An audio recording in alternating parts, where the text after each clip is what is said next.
Welcome to Storyline Online. Brought to you by the Screen Actors Guild Foundation. I'm Katie LeClaire. And I'm Vanessa Morano. Today I'm using American Sign Language for the deaf and hard of hearing viewers. And we will be reading Chester's Way, written and illustrated by Kevin Hinckus. Chester had his own way of doing things. Hello, my name is Chester. I like croquet and peanut butter and making my bed. He always cut his sandwiches diagonally. He always got out of bed on the same side. And he never left the house without double knotting his shoes. Chester always had the same thing for breakfast. Toast with jam and peanut butter. And he always carried a miniature first aid kit in his back pocket. Just in case. You definitely have a mind of your own, said Chester's mother. That's one way to put it, said Chester's father. Chester's best friend Wilson was exactly the same way. That's why they were best friends. Chester wouldn't play baseball unless Wilson played. And they never swung at the first pitch or slid head first. Wilson wouldn't ride his bike unless Chester wanted to. And they always used hand signals. If Chester was hungry, Wilson was too. But they rarely ate between meals. Some days I can't tell those two apart, said Wilson's mother. Me either, said Wilson's father. Chester and Wilson. Wilson and Chester. That's the way it was. They loved to go on picnics. Once, when Wilson accidentally swallowed a watermelon seed and cried because he was afraid a watermelon plant would grow inside of him, Chester swallowed one too.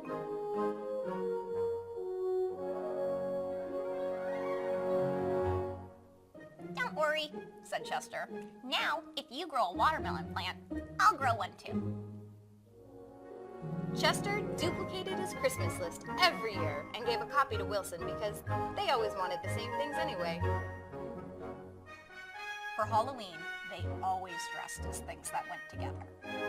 Salt and pepper shakers, 2 mittens on a string, ham and eggs. They really are 2 peas in a pod, said Chester's mother. Looks like it, said Chester's father. In spring, Chester and Wilson shared the same umbrella. In winter, they never threw snowballs at each other. In fall, they raked leaves together. And in summer, they reminded each other to wear sunscreen so they wouldn't burn. Chester and Wilson. Wilson and Chester. That's the way it was. And then Lily moved into the neighborhood. I'm Lily. I am the queen. I like everything. Lily had her own way of doing things. She wore Band-Aids all over her arms and legs to look brave. She talked backwards to herself sometimes so no one would know what she was saying. You. And she never left the house without one of her nifty disguises. Lily waved at all the cars that passed by, even if she didn't know who was in them. And she always carried a loaded squirt gun in her back pocket, just in case. She definitely has a mind of her own, said Chester.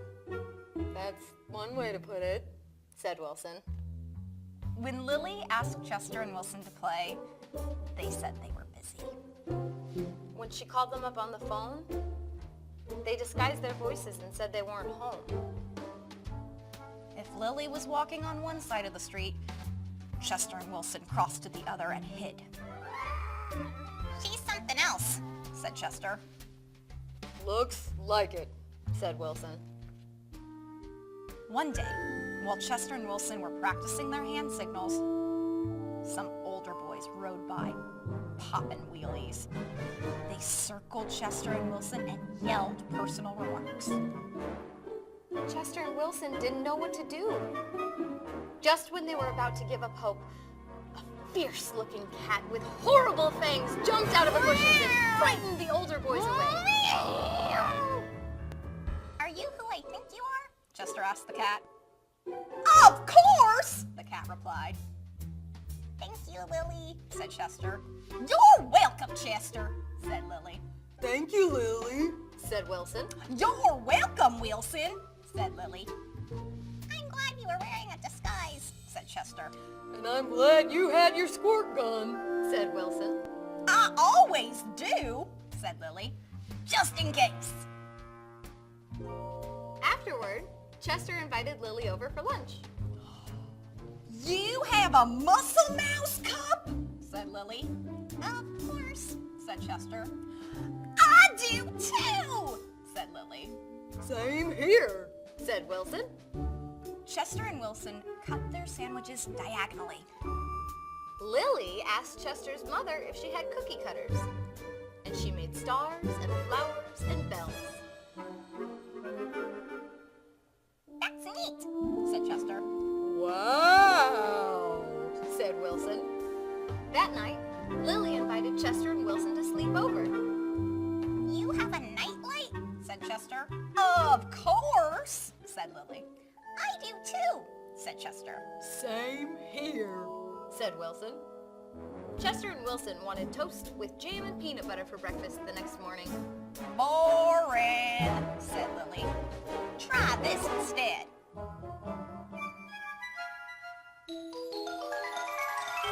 This is good. Said Chester. Wow, said Wilson. After that, when Lily asked Chester and Wilson to play, they said yes. When she called them up on the phone, they had pleasant conversations. And if Lily was walking on one side of the street, Chester and Wilson waved and ran to catch up with her. Chester and Wilson taught Lily hand signals, and she taught them how to pop wheelies. Lily taught Chester and Wilson how to talk backwards. I'm Ma Noslu. Oh, And they taught her how to double knot her shoes, Some days I just can't tell those three apart. said Lily's mother. Me either, said Lily's father. Chester and Wilson and Lily. Lily and Wilson and Chester. That's the way it was. For Halloween, they dressed as the three blind mice. For Christmas, Lily gave Chester and Wilson nifty disguises, and they gave her a box of multicolored shoelaces, extra long for double knotting. They loved to go on picnics. When Chester and Wilson told Lily about how they had each swallowed a watermelon seed once, Lily swallowed 3 of them. I'll grow a watermelon plant for each of us, she said. In spring, Chester and Wilson and Lily shared the same umbrella. In winter, they never threw snowballs at each other. In fall, they raked leaves together.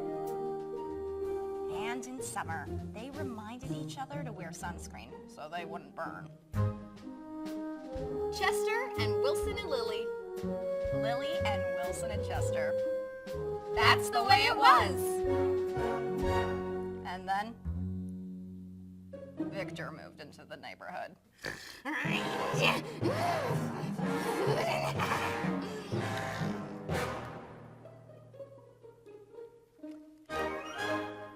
So, Vanessa, what did you think?